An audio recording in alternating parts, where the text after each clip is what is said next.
Sabendo Jesus o que pensavam, propõe-lhes um antídoto para estas lutas de poder e a recusa do sacrifício.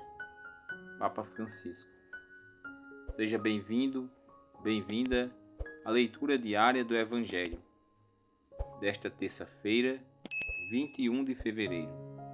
Iniciemos a leitura deste dia em nome do Pai, do Filho e do Espírito Santo. Amém. Que a graça e a paz de Deus, nosso Pai, e do Senhor Jesus Cristo esteja contigo. Evangelho segundo Marcos, capítulo 9, do versículo 30 ao 37.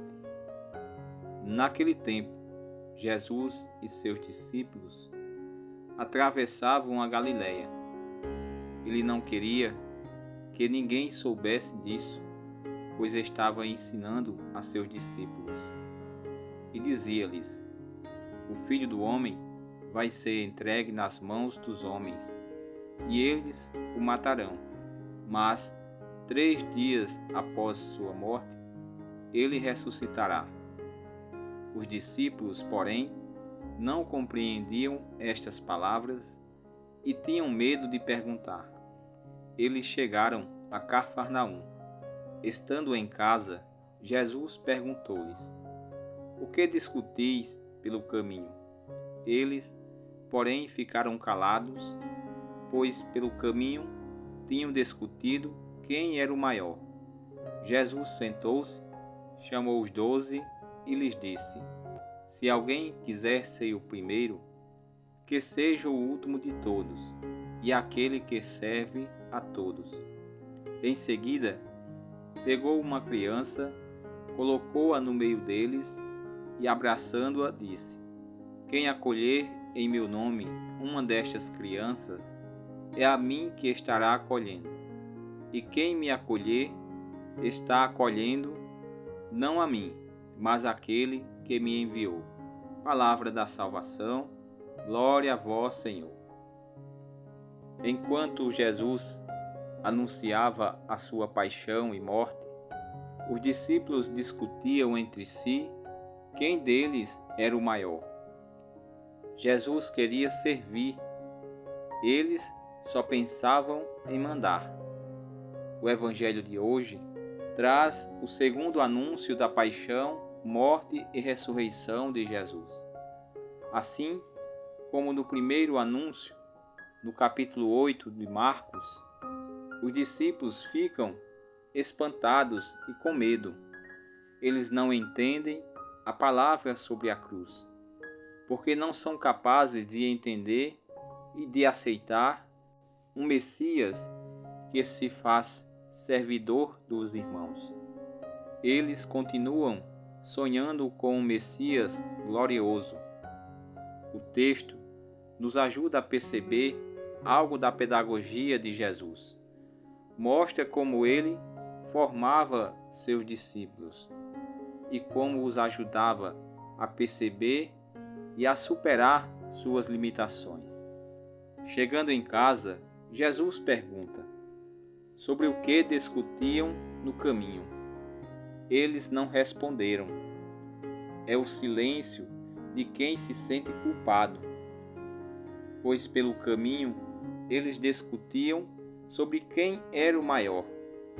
Jesus, como bom mestre, não intervém logo, mas sabe aguardar o momento oportuno para combater a influência da ideologia e do fermento dos fariseus nos seus discípulos. A mentalidade de competição e de prestígio que caracteriza a sociedade do Império Romano já estava inserida na pequena comunidade que estava apenas começando. Aqui aparece o contraste. Enquanto Jesus se preocupa em ser o Messias, servo e sofredor, eles discutem para saber quem é o maior. Jesus procura descer, abaixar-se, ir ao encontro, num processo de esvaziamento, chamado quênosis. Enquanto os discípulos querem subir, ser maior, distanciando-se dos outros, fazendo o caminho oposto ensinado por Jesus. A cidade de Cafarnaum, onde Jesus realizou boa parte do seu ministério, tem um significado especial para a comunidade.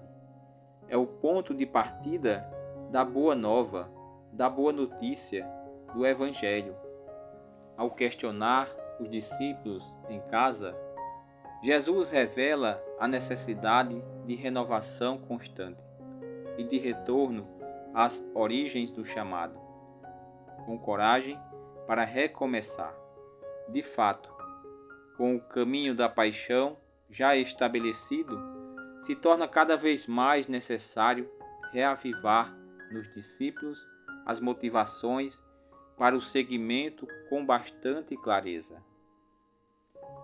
Jesus ainda nos ensina que o seguimento precisa necessariamente passar pela humildade. É impossível seguir Jesus querendo passar por cima das pessoas e desejando viver de privilégios.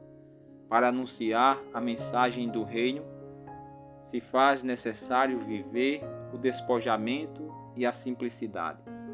Por isso, o Evangelho desta terça nos oferece este ensinamento. Para viver o reinado de Jesus, precisamos nos colocar no último lugar, nos tornando servidores de todos, sabendo que os últimos neste mundo serão os primeiros no reino de Deus. Glória ao Pai, ao Filho e ao Espírito Santo, como era no princípio, agora e sempre. Amém. Rezemos. Pai nosso que estais nos céus, santificado seja o vosso nome. Venha a nós o vosso reino. Seja feita a vossa vontade, assim na terra como no céu. O pão nosso de cada dia nos dai hoje. Perdoai-nos as nossas ofensas, assim como nós perdoamos a quem nos tem ofendido. E não os deixeis cair em tentação, mas livrai-nos do mal. Amém. Ave Maria, cheia de graça, o Senhor é convosco. Bendita sois vós entre as mulheres, bendito é o fruto do vosso ventre, Jesus. Santa Maria, Mãe de Deus, rogai por nós, pecadores, agora e na hora de nossa morte. Amém. Louvado seja nosso Senhor Jesus Cristo, para sempre seja louvado. Tenham todos uma terça-feira abençoada, que Deus nos abençoe as nossas famílias, em nome do Pai, do Filho e do Espírito Santo. Amém.